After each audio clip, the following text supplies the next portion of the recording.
Previously on Super Dungeon Boys. And as you guys are kind of chit-chatting, Raiden, you see this color of this ember-looking light at the end of the tunnel. It splits into two. And all of a sudden you hear two howls in unison. And then you hear the pitter-patter of large padded feet running in you guys' direction. Two giant hellhounds. Is this not the moment that Cromgrim finally gets to urinate on the beast? Seems the beasts were only protecting their home. Seems any element to surprise is gone now. Above the fireplace, there's a painting of like a beautiful woman. She's holding in front of her what looks to maybe be her daughter, and you guys recognize her. I think we found the girl's mother, and unfortunately, I have a bad feeling about who she might be. Cromgrim, I think it's your turn. Mind going and opening up that chest? Raiden and Broodon, you see the oven spins around a couple times. It spins and spins and spins really fast, and it stops. It looks like a giant 5-foot tall treasure chest, and it has tons and tons of rows of teeth and a huge long tongue, and it just goes and tries to take a bite at Cromgrim.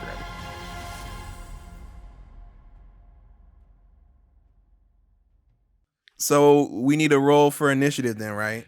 You will, yeah, but it's going to get a surprise attack at Cromgrim for walking right by it without knowing. So we'll go ahead and let's do initiative now, and then he'll get his surprise. The mimic will get its surprise attack first. Okay. I got 15 plus 2, 17. I got 9 plus, I guess 2, so 11. 16 plus 2, so 18. As you're like kind of just walking by and this whirlwind happens, Cromgrim, this chest that's to your right just has a bunch of teeth. Like instead of like latches, it's just rows and rows of teeth, almost like a shark, and a big tongue that's almost like an octopus tentacle. And it goes ahead and lashes out at you. And it rolled a 19. Oh. And it's gonna try and bite you. 7 points of damage to Cromgrim from the bite from the mimic. But then it is Cromgrim's turn, and you just hear this thing like it's like the grossest, smelliest thing. All right, so then I will just go with a straightforward attack with the Great Axe. It worked for the dang dog, G-spot or S-spot or whatever. Cromgrim only rolled a 2. 2 plus 6? 7. 7? So 9. So that doesn't do it.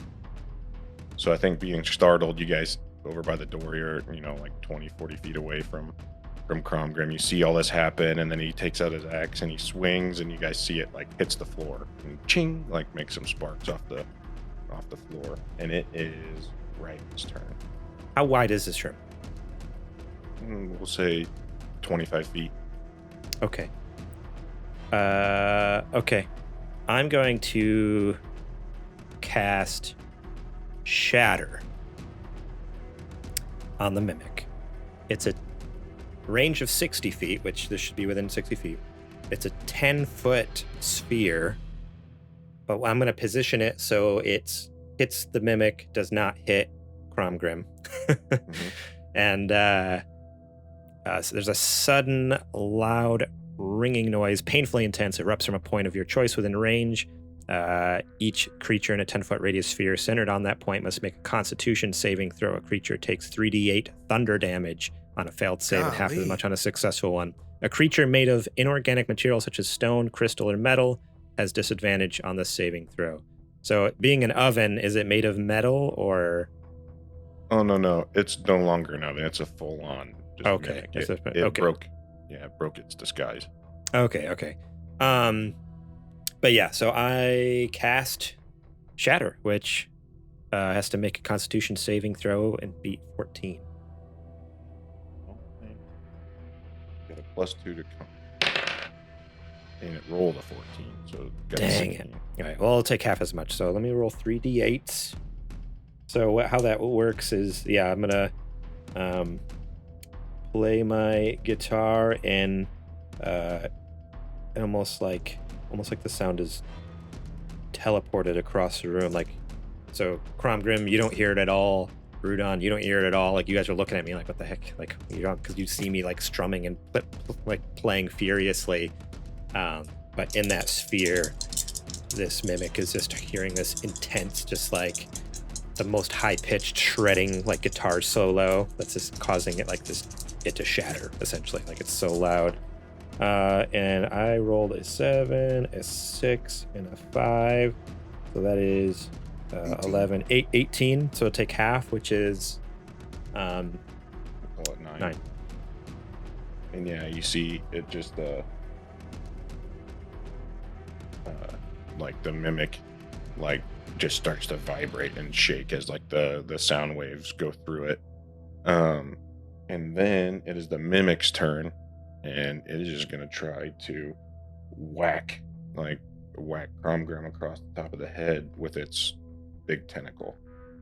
And it rolled a 7. So I feel like Cromgram, like being small and like with this close combat and stuff, is like kind of twitchy and jumps out of the way. And it is Cromgrim's turn. So now Cromgrim has an opportunity to go for an attack. Yep. Cromgrim rolls a 16 with the great axe. Now it will find its mark. Mm-hmm. Wait, Plus 7. So it's Cromgrim's turn again. Rudon hasn't had a turn yet. Oh, I'm so sorry. Yeah, I looked over and my pen was on top of the B for Brudon. I apologize. That's all good. You want to just let him keep going because you're already pretty deep in his turn. Yeah, you go ahead and take that Cromgrim, and then Brudon will get his turn. So Cromgrim decides that this time it's going to be a golf-like swing. So coming up from under and fully following through, a la like Jack Nicklaus. Again, breaking the fourth wall. Doing it like that, swinging like that Tiger Woods thing, you know, just really getting up in there and hitting it right on the chin, if it has a chin. Yeah, 16 hits. So then now you can roll your damage. 8 plus 4. Jeez Louise. 12 damage. Good hit. So yeah, you give it the old uppercut, and it like a mimic can't really. It doesn't have any feet. It's just like a giant nasty treasure chest. So it like kind of like waddles back, kind of like a Veggie Tail would, and then it is Brudon's turn. Okay. Can I ask for a description again, like how we did with the dogs? What's it looking like? Do mimics show signs of pain or being weak or? Yeah, so this would be a tough one because it doesn't really have any eyes or anything like that. It's literally just like an evil shape-shifting treasure chest. And so like it just looks like a wooden treasure chest that's like an insane mouth gnashing at Cromgrim. And it doesn't look like it's got any, like it's not intent on stopping anytime soon. Gotcha. Okay. If that's the case, how close are we to it? You and Raiden are within like 20 feet. Okay. I'm going to cast Magic Missile. Ooh-wee. It says I create 3 glowing darts of magical force. Each dart hits a creature of my choice that I can see within range. Each dart deals 1d4 plus 1 force damage to its target.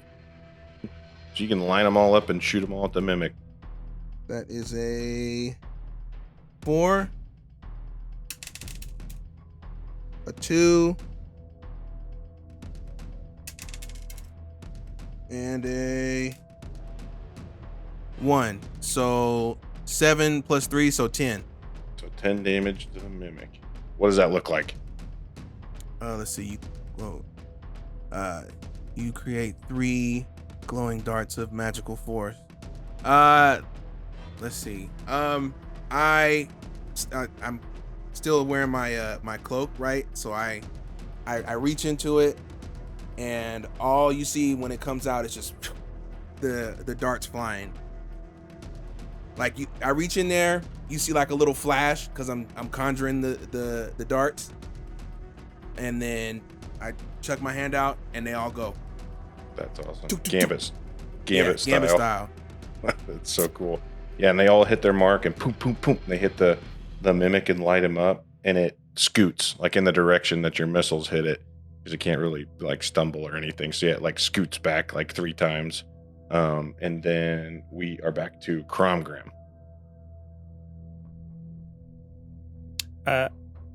He already took his turn, right? Yes, I'm sorry. So we'll go straight to Raiden. Then Raiden will also edit that out in post.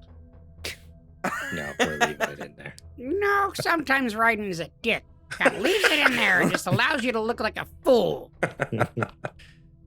I am going to just cast a chill touch on this being. So, yeah, again, picking on my guitar, skeletal hand, ghostly like hand, chill kind of. crutch.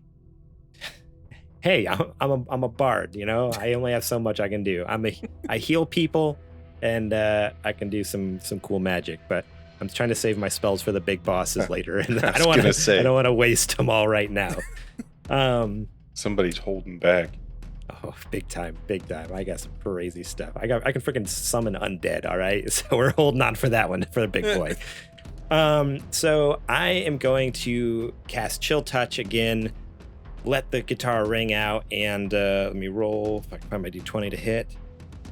The hand weaves in and out of the tables and in the various kitchen. It's just over top of the countertop, I imagine, between the knives and cups and food and stuff like that, right towards it. And then I rolled a 7 plus 5. So is that 12? That hits. Yep, that exactly hits. 2d8 Okay, damage. so we know what the AC is. You goofed. Yeah, all right. A 7 and a 5, so I do 12 damage. Okay. Necrotic damage. So don't think about doing any healing on that mimic, which don't think they can do. No, it's just literally just like making a bunch of crazy noises and like gnashing at Cromwell, and that's it. Trying to eat him. And so now it's actually the mimic's turn. It is going to use its turn to polymorph, and you guys see, Oh no! just like it spins around and around and around again, and as it's spinning, I'm gonna actually try to. Okay, so as it's spinning, it sticks its tongue out and makes like a big mess. Like it knocks a bunch of stuff off the table, like puts utensils on the floor and stuff. And when it stops spinning, there's no longer a chest there. It's just a bunch of utensils on the floor. Oh no! Oh no! Oh no! And so it is Brudon's turn. Oh no! Let me see. Let me. Have you guys played the video game Prey? Yeah, I know exactly what you're talking about. That's what this is. That's what's happening here. Or prop hunt. Yeah. Oh yeah, Call of Duty. Let's see. Give me a second. Do I have anything that can go out? Suddenly the mimic's turning into like a coffee mug or something. Like, where'd it go? A fantasy coffee mug, of course. Right. A mug. Coffee mugs were around then. I think that worked. No way. Everyone's drinking out of like clay, power tin mugs, like tin. Not a mug. I don't imagine. I just don't clay imagine coffee mugs. I just don't imagine it having a handle. Like that just seems like such a modern thing to have a handle. Like I feel like it would just be like maybe like a straight handle or like just no handle at all, just like a cup or something. I don't know. Maybe they had coffee mugs. Maybe I need to do some research. Had to be there. Oh boy, I don't know what to do here. Something with area of effect, maybe. That's what I'm trying to find. So you just hit everything except for Right. Grim. Oh, okay. I have a vial of acid. And it says that I can splash the contents of this vial onto a creature within 5 feet, or I can throw it up to 20 feet and it shatters on impact. So it's a ranged attack against a creature. So you have to roll to hit. Right. 14. Okay. Ooh, baby. It has 2d6 acid damage, it says. Yeah. On a hit, the target takes 2d6 acid damage. Here's the thing. I'll give you that you hit like the area, like where all these, like this mess is and whatnot. Does it say how big of an area like your acid will affect? No, it just says I can throw it up to 20 feet and it shatters on impact. It doesn't say how big the You're good. radius of it shattering sends the acid. Yeah, we'll say you saw it spin around and change into something and make this big mess. So you just, reach into your cloak and get this vial out and like Tom Brady it to like the general vicinity of like where that all happened. Well, since you're DM, you can set the radius. What do you want it to be of the shatter? No, you're good. You're good. Now that I think about it, you saw it spin around, so like it's probably right in the middle of this big mess. So you Tom Brady it. You rolled your 14, and it lands right in the middle and it shatters. So what kind of damage does your acid do? I know it does acid damage, obviously, but what it like as far as rolling for damage goes? It rolls for. I got to do 2d6 damage. It says. Oh baby, you can do this. You can finish it potentially with your acid with the baller. First one is a 6. Oh man, Ooh, baby. And 3. Oh, no. Almost. Can I explain what it looks like? Yeah, for sure. Okay. Because I still hit, right? Yeah. So we see the thing change and it spills all the utensils on the floor. And I tell Cromgrim and Raiden, stand back. And I take the vial, I chuck it, pow, right on the floor, right where he is. Acid goes everywhere, gets on the utensils. The ones that aren't it start to melt down. And then, of course, the one that is it hits him. Maybe, I don't know. I'm assuming it does have vocal cords, right? Oh, yeah. It like just, it's like a gross, just guttural grumble pretty much is all it can do. Just the spoon just. Yeah, I was thinking more of a high pitch like a rat when it gets hit by the acid and it takes that damage. But now we know where it is, so we're back in the game. It's not amongst the silverware anymore. Yeah, Brudon chucks that and all that takes place, and you do see like a wooden spoon like starts to deteriorate a little bit and shakes, and then it starts to make a bunch of noise, just and it spins around a little bit and like lazily like pops back into a treasure chest, but it's like it opens up and has like teeth like a treasure chest would open, but like now when it comes back to it's like you can tell it's like having a hard time like getting all the way open. It's like like can't even get its tongue out. And it is Cromgrim's turn. Cromgrim decides to grab one of the forks that are on the ground.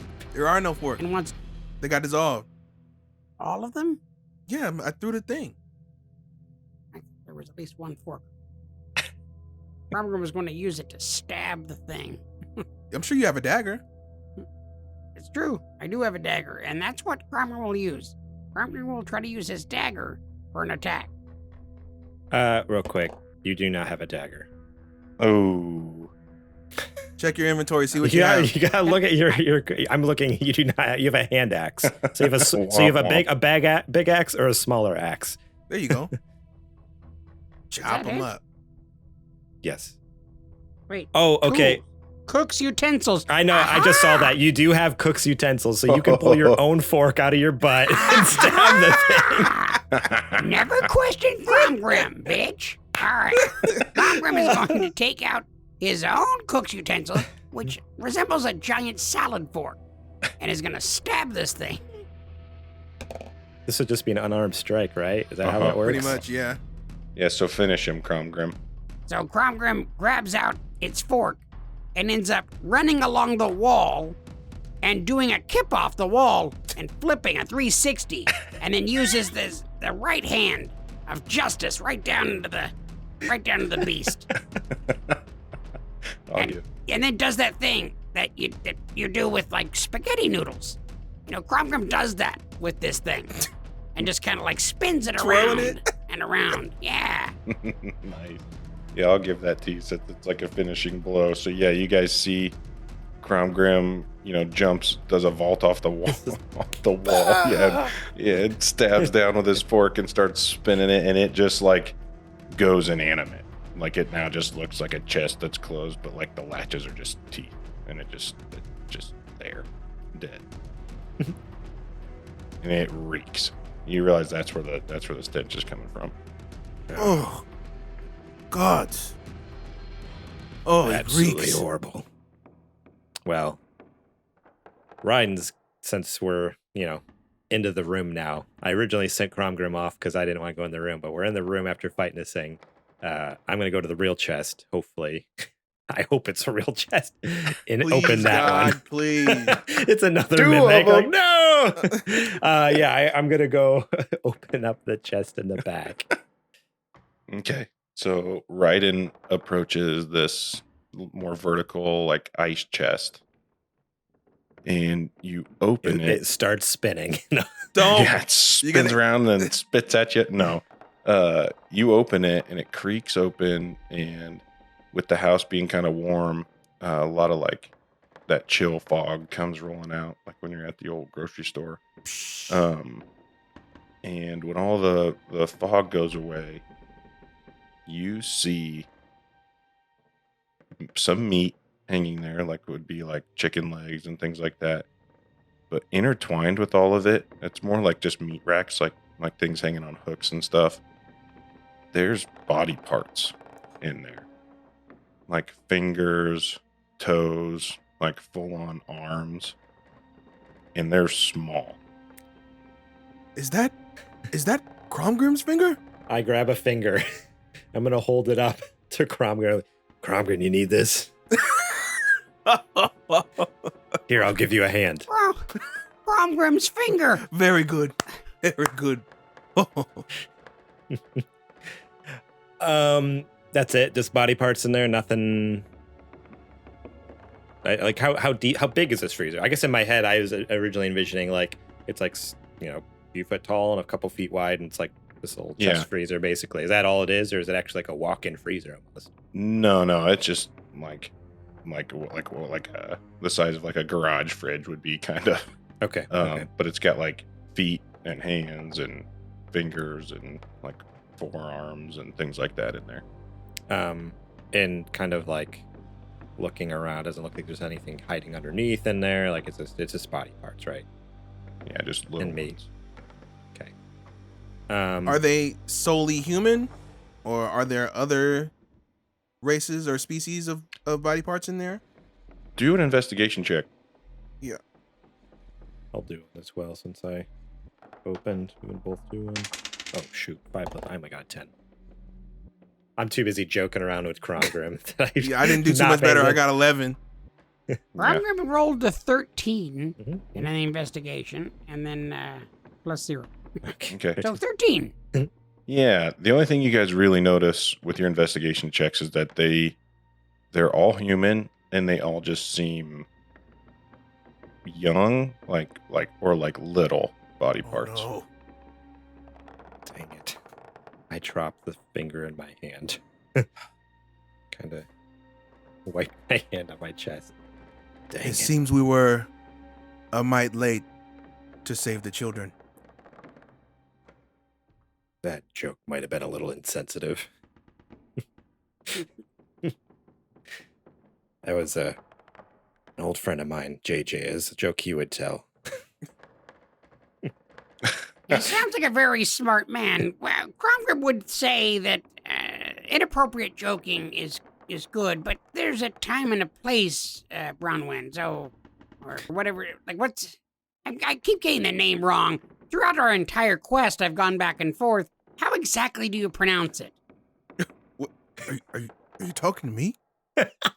Yes, look, You seriously don't know his Cromgrim name. You're has his a hard friend. time with- You're his friend, and you don't know his Cromgrim name. has a hard time with names.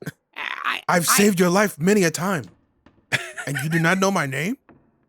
I seem to have caught, like, Bronwyn or Brandy wine. I don't. Maybe you need to come up with something different. Yeah. I see. We'll workshop that. Yeah. We'll workshop that. Mm-hmm. Let's continue before I think about putting Cromgrim in that fridge. Yeah, I'd help you. There's not much more left to investigate in here, right? We kind of like looked around. It's stinky and there's body parts. So, let's head back to the hallway. Now, in that hallway, there was no other doors, right? Just the one at the end you mentioned with the big padlock on it. Correct. Yeah, that's like another, 50 to 100 feet down the hallway. Long. And that's all you see. Well, let's. I say we go check it out. Go look at the hallway, or go look at that door a little closer. But let's be careful along the way. We don't want to spring any traps, if there are any. Agreed. So I'm gonna, do another investigation check like what I did before as we walk down the hallway. Drop the dice. Doesn't count. That's a 1. All right. Wait. Even the reroll? I'm just messing. Okay. I was like, dang it. My reroll is a 19 plus 5. Ooh. 24, baby. Yeah, it would be. So you guys start marching towards the back of the hall where the door with the padlock is. And Ryden's leading the way, kind of like checking for traps and looking up and down. You look up and you see on the ceiling, kind of above one of the sconces, is this dangling, like wet sack. And it's like, it looked like the sconce light is like dancing off of it. So it's hard to tell like what it really is, but you having such a high roll, you kind of stare at it as you're moving, kind of like being really careful. And it looks at you. It's an eyeball. Stay up there. Oh. Stay up there. They Stay up have there, home- whatever it is. They have home security.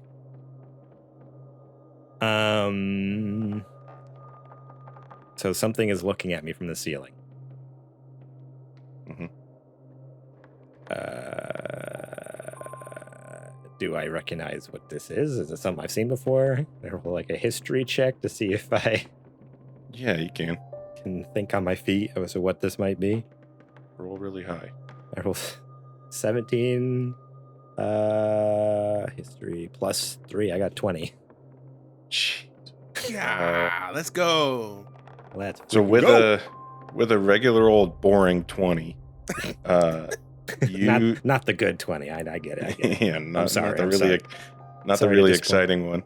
Yeah, that Yeah. would have like a nat 20 would have like gave the whole thing away. But you with your 20, you kind of like it jogs your memory that this thing is following you. So like you kind of do like a little like lean one way and lean the other, and it like follows you, and then you kind of like go really fast the other way, and it like just keeps wherever you're going, it goes. The eye but or it the does- creature? The eye. It's literally just a dangling eye from the ceiling, and it's about like a foot diameter. But Raiden, with that 20, you think back to your time at your like adventuring school and like your evil monsters class or monsters of history or whatever it would have been. Nerd. Hey, I didn't even realize. I'm wearing my Hillguard Academy shirt right now. But yeah, you think back to a certain class, and there was a day where you learned all about hags. And you know that a hag coven is able to produce hag eyes and place them around their layers, and it helps them to just kind of like literally keep an eye out for what's going on. Okay, so it's literally just like security. It's Yeah, they're not known to like attack or anything like that, correct? No. Okay. I'm going to attack it. I'm gonna go ahead and just do a quick little chill touch, and I'm gonna, instead of cranking out my guitar's on my back. I'm just gonna give a little whistle, and just like Add whistle effect here. That was the worst whistle Cromgrim's ever heard. Okay, it sounds bad on Discord. To the audio listeners, it'll sound fantastic. They'll hear the real, true whispers of Raiden. And the skeletal hand comes from my mouth. Oh my! Icky. Hey, I mean, it comes from my music. My music is magic. So as I'm whistling, like all of a sudden you can see my breath maybe for a second, like almost comes foggy because it's like this dead, cold, ghostly breath. So you don't see the hand coming out of my mouth. You see like this breath, and then from the breath forms a hand that goes up and grabs a hold of it and squeezes it. And it's going to be 15 plus 5. I got 20 to hit. Yeah, definitely hits. Okay. And 2d8 Crunchy. damage. 6 plus 3. So 9 damage to this thing. Yeah, finish it. What do you want to do? I'm going to do exactly that. Like, I'm just going to, like, grab it right by the eyeball and just crush it. Like, and it just, you see it kind of, like, freeze over for a second because it's, like, this deathly cold touch, and it just shatters and falls to the ground. Yeah, so you shatter this hag's eye, and the second that it like shatters, all the sconces go out. Oh, It's pitch black in the house. Before the lights went out, Cromgrim does need to make an observation. It didn't look like you were grabbing an eye, by the way. It looked like you were cupping something else. That's just Cromgrim's impression of what Cromgrim saw. So we are in the dark. Real quick, as soon as the lights go out, I'm going to cast... Oh, shoot, never mind. I was going to cast Minor Illusion and make a fire, but I can't do that. So I don't do... I reach into my inventory then, and I'm going to pull out my torch and tinderbox and quick try to light up a fire. Deal.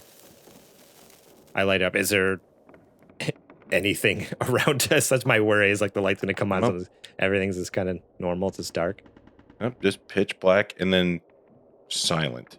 Like, I mean, you guys... I guess me There and might have... Me and Cromgrim also have dark vision. I don't know about Brewdog, but I don't know that he does. no, I don't think he does. I think Dragon do, but cool. Yeah. Well, guys, should we just continue on down the hallway to that door?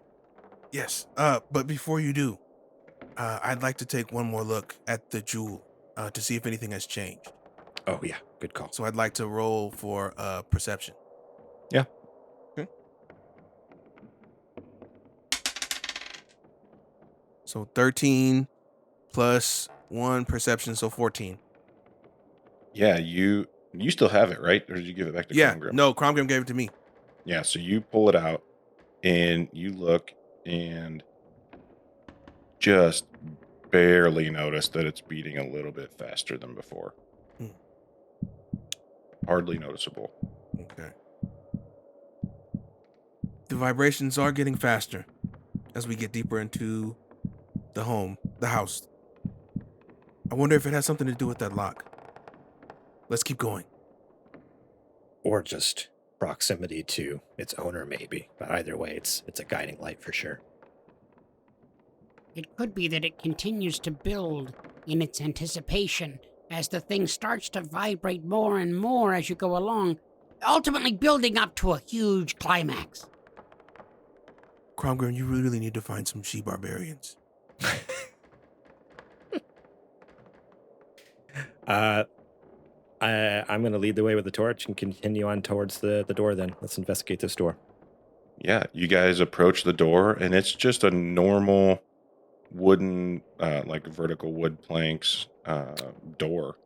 Other than that, it's got a latch that goes straight into it's like a metal latch that goes straight into the stone wall. And there's a huge, like, steel padlock that's keeping it shut. Can we investigate the padlock, see if there's anything? Like, is this pickable? For sure, yeah, you can investigate. All right. I got... Holy crap. Like I said, when I am attacking, I do dog poop, but I just got an 18 plus 5, so... I investigate the crap out of this padlock. Unbelievable. Yeah. As soon as you kind of get close to it, right? Oh yeah, I know the guy who makes these things. Yeah. Oh, you're like, that's going to be one of these types of keys. No, you get close and you see that in the keyhole is some sort of like arcane, like there is a keyhole, but there's like arcane glowing inside of it. Hmm. Can I do an Arcana check then Sure. to see if I recognize this magic, like what it might be, or what might help unlock this magic? I don't know if that makes sense. Oh, rolled a 4 plus 5. I got a 9. Yeah. Yeah. It just looks like if you were to put your pick, like a lock pick in there, it would deteriorate. And the hole is like key shaped, correct? It's not like Uh-huh. a different shape than what you would expect. Nope. Looks like a generic key. Interesting. Do you guys have any ideas how we might be able to get through this one, or? Hmm. And then just as a filler, so as you approach that door, there's also a set of stairs going up to the second level of the house on your left and on the right, like on either side of the door. Because there's an additional room that was above the kitchen, and there's an additional room that was above the 2 rooms on the left. Let us test the strength of this lock. Stand back. By all And means. I'm just gonna full send it, like, I don't know, a good elbow on it, like an arm strike. Can I? Sweet. Yeah, roll a 20. Let's see what I can do. You do have a weapon, like a melee weapon. Do you realize that? It says it's a breath weapon, and I can only use it No. once per. You have a quarterstaff. Oh, do I? Yeah, You have do a- now.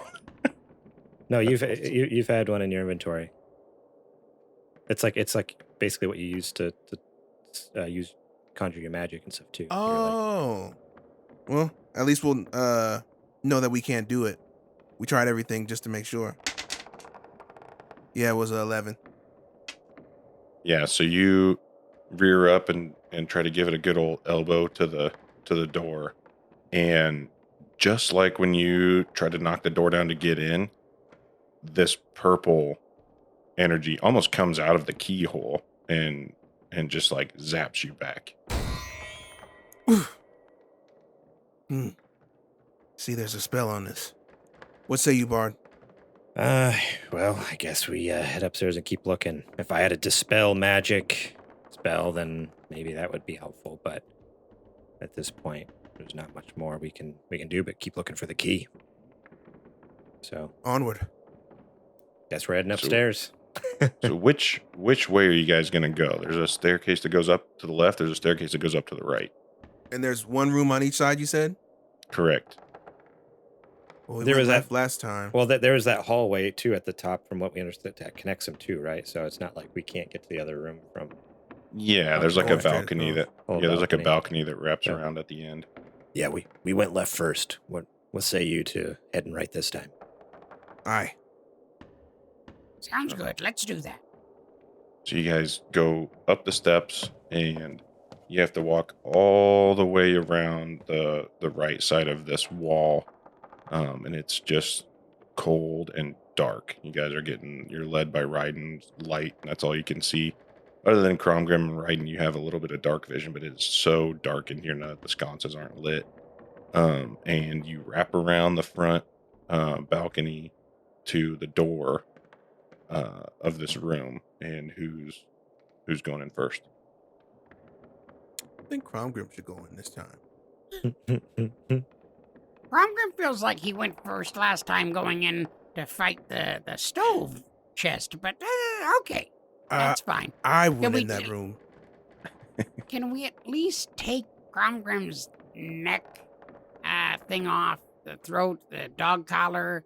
It's chafing like hell, and it's just honestly, it's clashing Cromgrim, with do Cromgrim's you outfit. want to leave the house or not? Yes, of course I do. I lost the key anyway, so sorry. Crap. Your collar matters not. Let's go up to the door and I'll check the knob. Yeah, so Cromgrim, you shake the knob a little bit and it comes right open. No lock or anything. You going in? I'm going to go ahead and slowly push it open because we all know that Cromgrim chooses to do things slowly. Slowly pushing the door open as it goes in and to the right. It's a right swinging door. Yep. You open it all the way up, and as soon as it opens all the way, a sconce on the far end of the room comes on, and you are in a water closet. Like it's a big bathroom, and sitting in the middle of the room is like a big ornate, like what do they call those? The clawfoot like bathtubs, but it's like oversized. And then there's like a toilet with a curtain in the back corner, and then there's a mirror with a stand in front of it. Probably in the all middle. pristine because they never use it. Mm-hmm. But yeah, there's like a mirror with almost like a, what do you call it? Like a cabinet underneath it with a sink. Are you trying to say that it's so clean that Cromgrim couldn't find any short and curlies anywhere inside of said water closet? Oh, Cromgrim. Cromgrim, if you need a moment in the water closet, we can step out and you can just do your business. Cromgrim's been telling you for the last 3 hours that he needs to urinate. I know. That's why I'm saying we can step out and let you do your thing and go on to the next room if you'd like. Do all the things you need. You seem a little preoccupied. Just take care of everything. Number 1, number 2, number 3, whatever else you got going on. Cromgrim seems pretty, as I've heard the youth say, down bad. Good grief. So we investigate. Let's get in there. Come on, guys. We got to find this dang key. I'm ready to get out of this stinky place. We follow you, Cromgrim. All right, so we're going to go ahead and work our way towards the other end of the water closet. I see a door on the other side we can cross through. It looks like it's already open part way. What? No, there's no door. It's just a, Like, it's are you just a big adding on bathroom. to the layout here? Yeah, are you not allowed to add on? I think Cromgrim had a little too much to smoke earlier. Right. Cromgrim keeps getting into the devil's weed. There's a sale over at the dispo. So Cromgrim will go right past the sconce and head into the room. Fully. After relieving himself, of course. No, In every way. the mirror, is there any sort of like, is it like a medicine cabinet type thing where it opens up, or is there any sort of like cabinets on the wall? Like that's what I want to check in. Yeah, you notice that it is like a medicine cabinet. So there's a mirror and a sink underneath it, and there's cabinets underneath the sink. Okay, but not like behind the mirror. No, it's just Okay. a mirror. Is it just a mirror? As far as I know. Or does it look like a mirror? Another one. No, it's just a mirror. Please, no more mimics, please. I open up the cabinets and rifle through them. You open up the cabinet, and normally there'd be like, in our world, there'd be like pill bottles and like toothbrush and that kind of thing. Toilet paper. Lots of toilet paper. Yeah, tons and tons of toilet paper. But you open this one up, and it's literally just vials. There's 8 vials, and they're all different colors. There's 2 of them that are red. A couple of them are green, and there's an orange one, a pink one. There's 8 different vials in there, in like a little vial stand. Can I do a medicine check to see if I recognize these at all? Yeah, Or no? This is my. I have to roll nat 20 on this bad boy. you can do a medicine check. I got a 1 plus 2. You open this thing up, and you see them, and right in, they look tasty.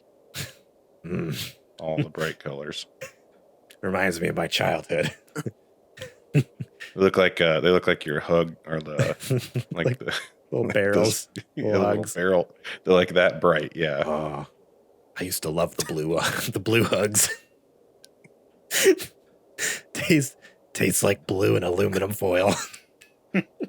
Now hugs it exists in this universe too. Well, Uh, all right. Wait, what were the? Is there a blue one? No, There's there wasn't a one blue one. I drank it. Okay.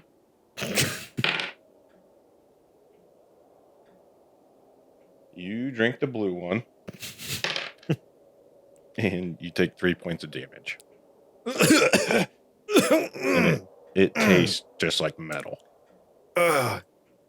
Half the flavor's there. It's missing the blue flavor. Seabard, I told you those were no good. Not quite as good as I remember from my childhood. I am not going to drink any more of these. Do not, whatever you do not drink the things in the bathroom. Imagine that. I would wager we should take them with us. We may not know what they do, but they may help. So you're going to pocket them? Mm-hmm. So Rudon grabs all these and stuffs them in his cloak, and then what are you guys going to do? Is there anywhere else to like investigate in here? Like any more cabinets, drawers, shelves, anything like that? No, there's just a big bathtub in the middle. The tank of the toilet. Yeah, and there's you can look in the tank of the toilet. And then, just like that's about it. Their drug stash or anything. I don't know. Well, we got them for all their hug barrels, so we're good there. All right, what say you? Do we move on? Or do you guys have anything else you need to check out in here? No, I'm ready to move on, but make sure not to look inside the bowl of said toilet. And for a reason. Say no more. Yeah, you guys got to roll another Constitution check. It smells in there. Oh, it smells like there's a mimic in here. Okay, full disclosure, that was actually Cromgrim. Oh, Brudon, you said that smelled like 3 Cromgrims, but boy, this is just one. Oh, oh my gosh. All right. Well, are we going to head over to the other room then? Got nothing else in here? yes, I would consider this searched. All right, let's get over to the other room. I'm ready to find this dang key. You guys march across to the only room left that you know of. You head over the little bridge balcony, and the door is right there on the other side. Just like it's like a mirror of the other side of the balcony. So who's going in?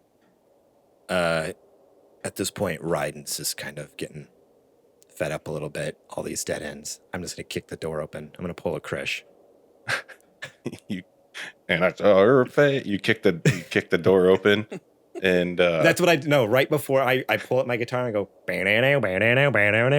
when I kick it open. Yeah, you kick the door open. 2 sconces light up in this room, and since you saw one before, you instantly see another eye dangling from the ceiling.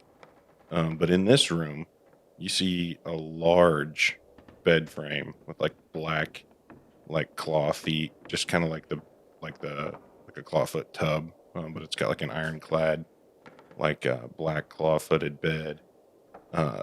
There's a makeup table, just like was in the other room, but this one's bigger and a little bit more ornate. There's a nightstand next to the bed with a quill and some ink next to it. And then also beside the bed is a really big black armoire. And the inlay on the left side of the door is like angelic, like carving, like carvings of angelic looking wings. And on the right side of the door, like on the inlay, is like demon looking like bat wings. Oh shoot. Bard, do not squish that eye. We need the light. All right. I mean, I just don't like being watched, but so be it. If we are to find that key, we must endure being watched. Sometimes Cromgrim likes being watched. One of his favorite things. I feel like Cromgrim's mental state is deteriorating. We must leave quickly. The farther we get into this house. Cromgrim is quite tired. It's been a long day, gentlemen.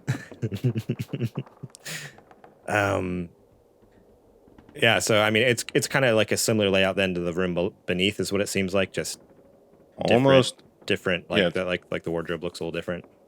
Yeah, it's almost identical. It's just bigger, Yeah. almost in every way, and then it's just way more tidy, just more well lived in.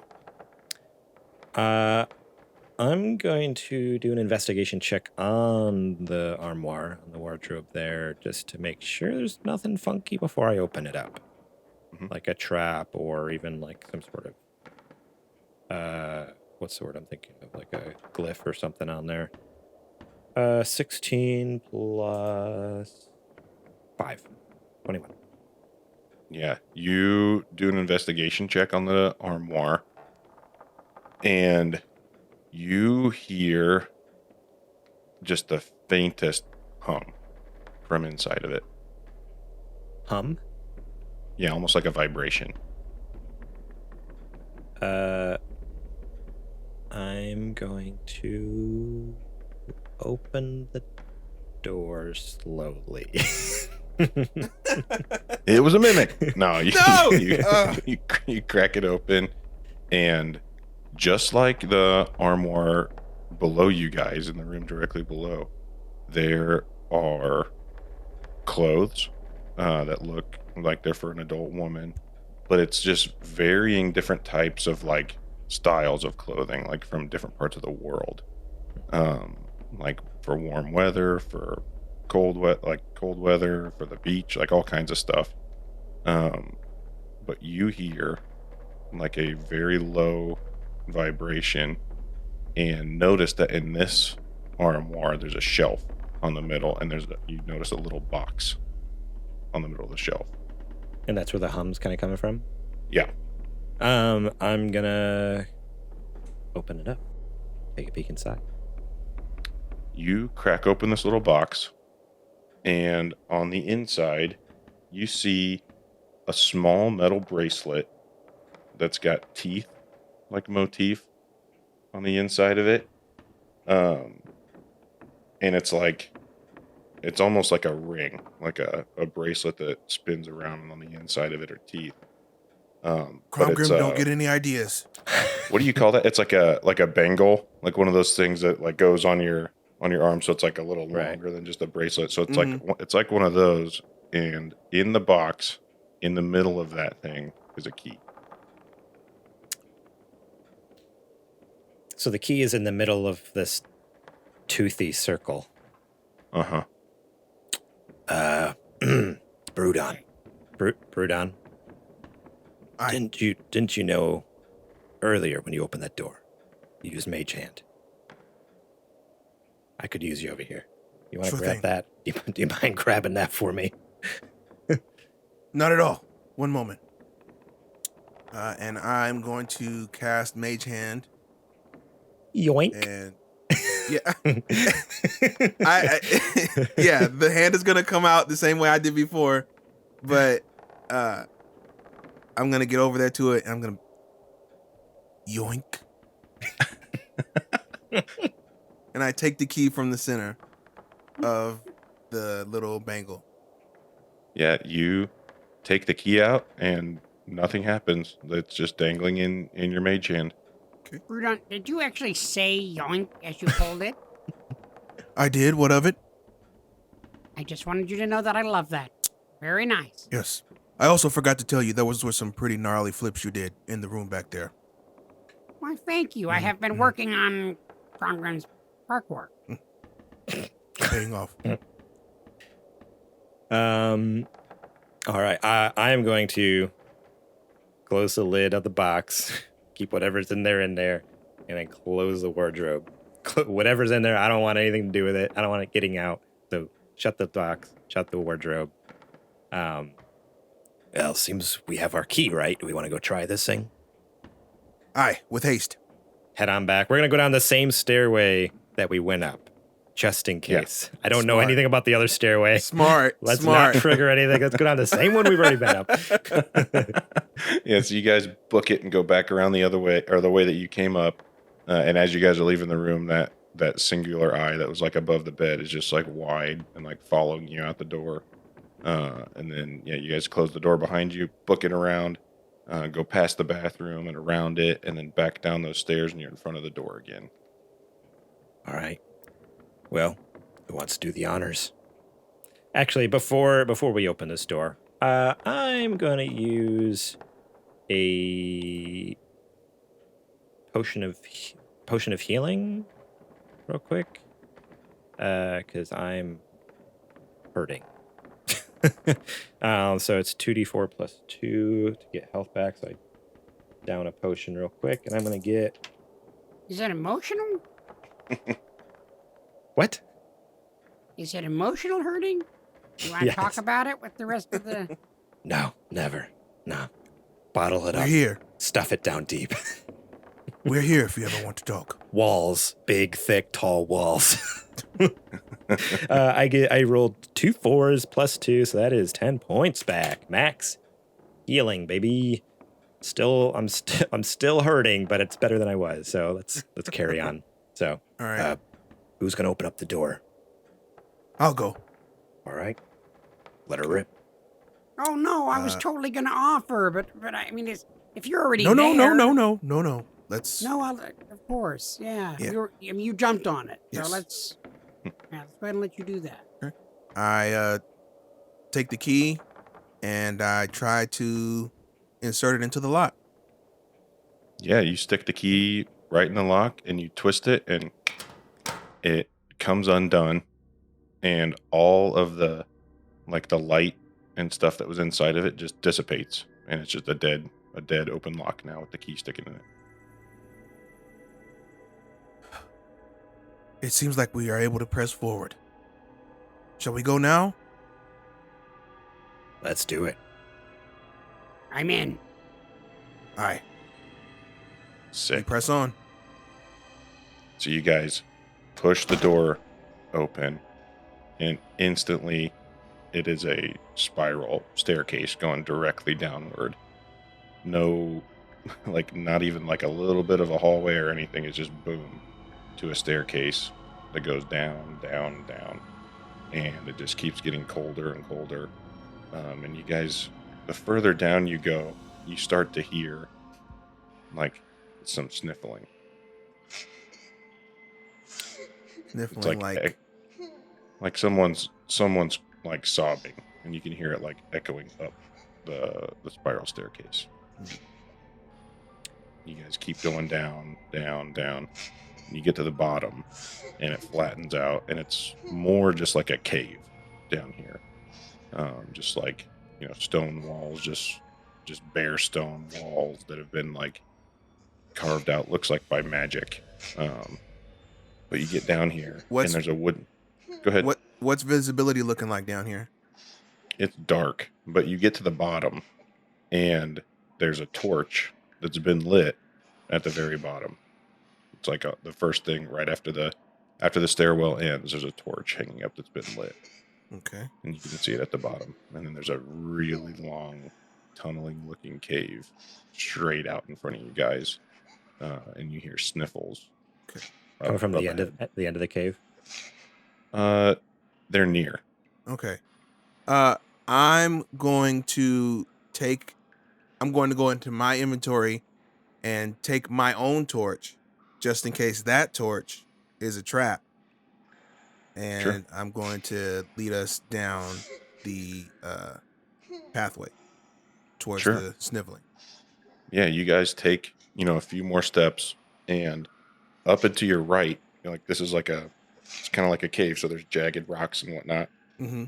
And you take a few more steps, and up and to your right, around a corner, there's a jail cell, carved out into the stone here. And there's a woman facing the corner, facing away from you guys, sobbing, and she has long dark hair, and it looks like she's wearing some tattered clothing, and she's crying. Doesn't notice you guys yet. Is there any way we could talk to each other without her hearing us?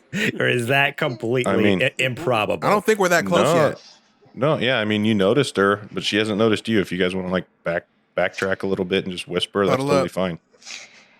All right. So yeah, let's do that real quick. I just want to All right, guys. So We literally huddle up like this. yeah, too. we're just like Yeah. like mouth against our like each other's ears, just whispering Yeah. so quietly. Like we don't want. Disgusting.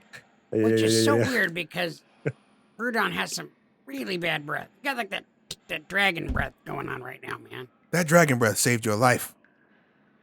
He's got That's a true, point. He's but- got a point. You don't think you could floss every once in a while? I do it. That's the side effect of the dragon breath. I'm sorry. You win some, you lose some, I guess. Look, I'm looking at the back of the girl, and it's hard to tell, but she looks familiar. It could be her. Is this the one we're looking for? You tell me. So here's the deal. Yes, we're looking for that girl's mother. Ultimately, I think we've all figured out after the last, couple hours of being in this house. The girl's mother's a witch. For all we know, that girl is a witch. At this point, we're just trying to see if there's any hope in saving these kids and getting out of here. Based If off the there are any bodies, kids left. yeah, based off the bodies we saw upstairs, I'm thinking the kids are no more at this point. But is it worth stirring the witch, or this woman, I should say, this woman in this cage? Sorry, real quick, DM, was the cage closed, or was it just, or was it open? Like, was it closed, Yeah. locked? Like this person is locked up as a prisoner. Okay, Mm-hmm. that changed. For some reason, in my head, she was just like in there, but it was open. Let's not be too hasty. She could have put herself in there.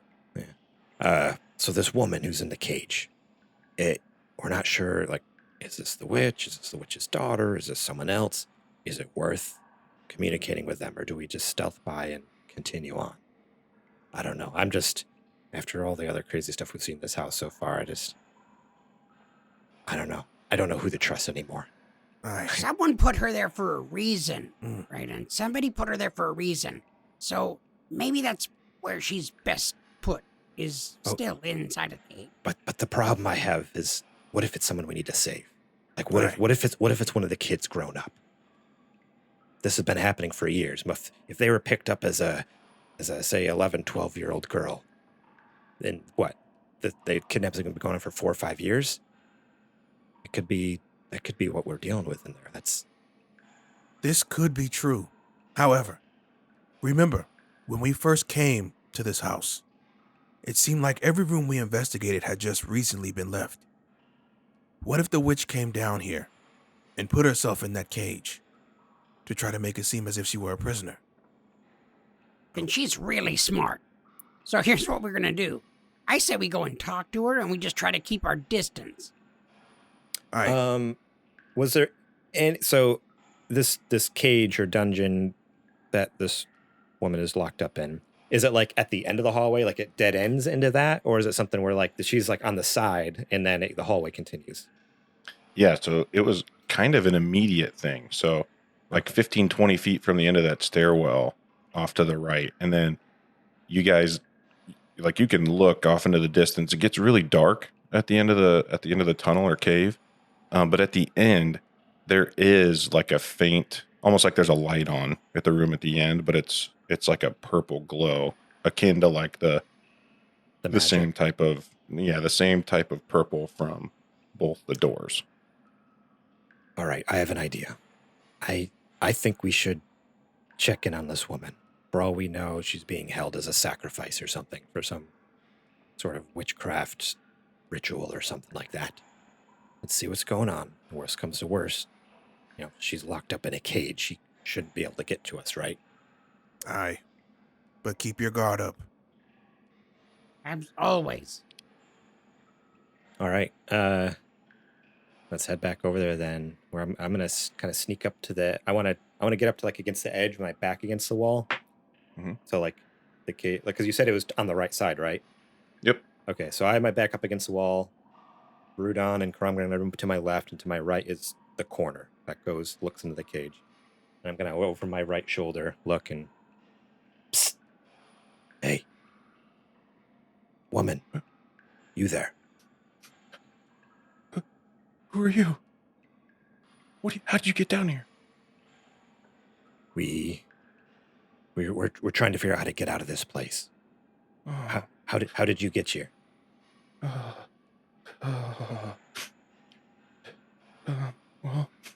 I've been here for a really long time. You shouldn't be here. How And- long? Oh, man. Oh, you shouldn't be here. And she says, I've been here for at least 3 years. And as she's talking, you hear a scraping, almost like nails on a chalkboard, at the very, almost, not at the end of the hallway, but in that room. You can hear like nails on a chalkboard, and then it stops, and you hear it again, and it stops, and it's just kind of intermittent. From inside the cage there. Yeah, you barely hear. No. At the end of the hallway. Okay. So like, okay. Yeah, like, like Toward- 100 more feet. Towards where that light's kind of at, the magical kind of looking light. Yeah. Okay. Yeah, it's very faint, but you can hear it in the distance. And she hears this too, and kind of shudders, and just, you shouldn't be here. Just leave me.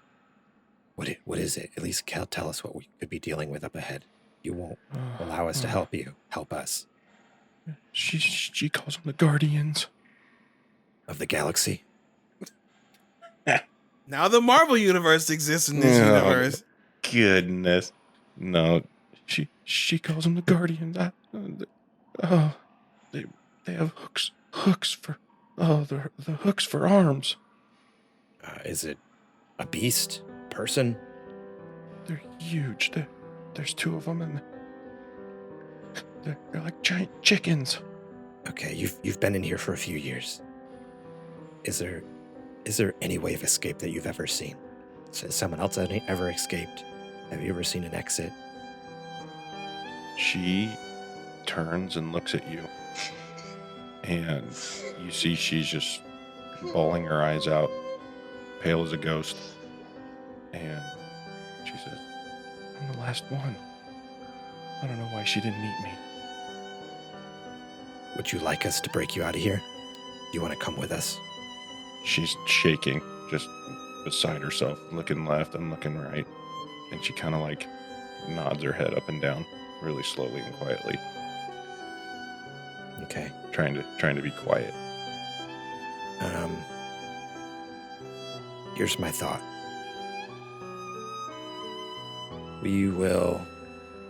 I think you might be safer where you're at for now. If these beings are as terrible as you say they are, let us take them out first, and then we will come back for you, all right? We will get you out of here. That's a promise. She just nods her head really quickly and still just shaking and crying. Okay. I turn back to Brudan and Cromgrim. I say, I don't think we have any other choice. It doesn't seem there's any way out. The only place we haven't explored yet is forward. We ready? Aye. Ready to face the gates of hell? We have no other choice. Absolutely.